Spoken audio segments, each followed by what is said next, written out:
Moi, je m'appelle Antoine, j'ai 18 ans. Je fais un connexe boulanger au CFA du Havre et on prépare un voyage pour partir en Chine. Moi, je m'appelle Cindy Totel, j'ai 21 ans. Je suis en mention complémentaire pâtisserie au Dormy House à Étretat et je fais mes études au Havre. Moi, je m'appelle Manuela Levasseur. Je suis en connexe boulangerie.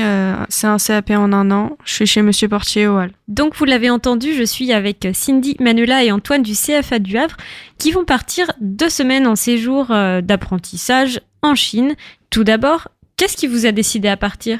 Ce qui nous a motivés, c'est l'échange, les différentes cultures qui sont complètement différentes de la nôtre, les échanges qu'on va faire là-bas.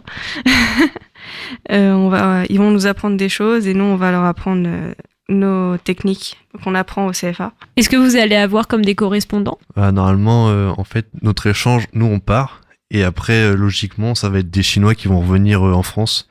Donc ça va être, oui, on va dire que c'est un échange quand même, comme des correspondants. Et alors, quel est le programme de ces 2 semaines ? On commencera par la muraille de Chine. On va faire 3 villes. Alors la prononciation, je ne sais pas du tout. C'est Kansu, Shangon et Pékin. Et donc on sera à chaque fois dans des hôtels et puis on ira dans les écoles, tout ça. Et puis on ira visiter aussi quelques entreprises chinoises.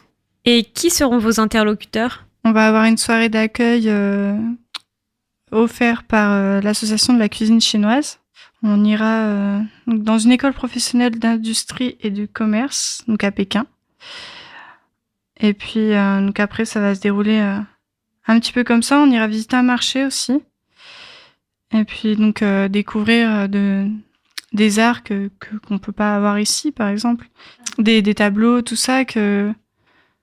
c'est pas du tout la même façon de faire, donc je pense qu'on sera assez étonnés de leur culture, quoi. Et puis on va avoir aussi 5 séances de cuisine sur la pâtisserie traditionnelle chinoise et la boulangerie et le traiteur. Vous parlez chinois ? Pas du tout. Pas vraiment, non. Non, on apprend quelques mots pour pouvoir communiquer un peu, mais... Ok, on peut avoir une démonstration ? Ni hao. Ok, ça veut dire quoi ça ? Ça veut dire bonjour. Je sais compter. Ouais, vas-y, dis-nous tout. Ling, Si, He, Sun, Et 5. Non, Lin c'est 0. Si c'est 1. Her 2. Sun 3. She 4. Hu c'est 5. Liu 6. Pa 7. Et 8 c'est Tio.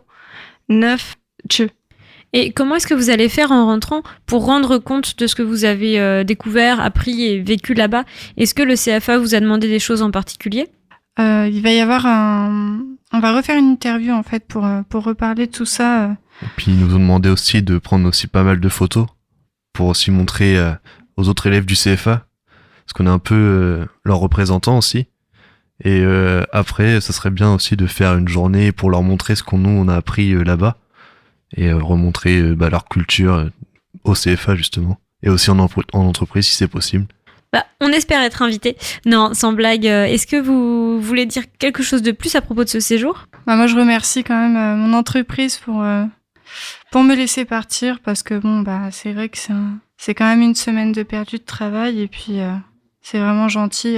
Donc merci au Dormy House. Je remercie aussi Monsieur Picno qui m'a laissé partir aussi. C'est vrai que c'est pas facile dans les petites entreprises de laisser partir un apprenti comme ça. Ça fait quand même une personne en moins, donc je tiens à le remercier. Moi, je remercie Monsieur Portier et toute l'équipe de me laisser avoir cette chance de découvrir la Chine. Nous, on espère vous revoir en interview quand vous rentrerez. Vous êtes partant ? Il y a bien sûr. Et puis merci à vous aussi. De rien, c'était un plaisir. À bientôt sur Westrack Radio, du coup, et surtout, profitez bien.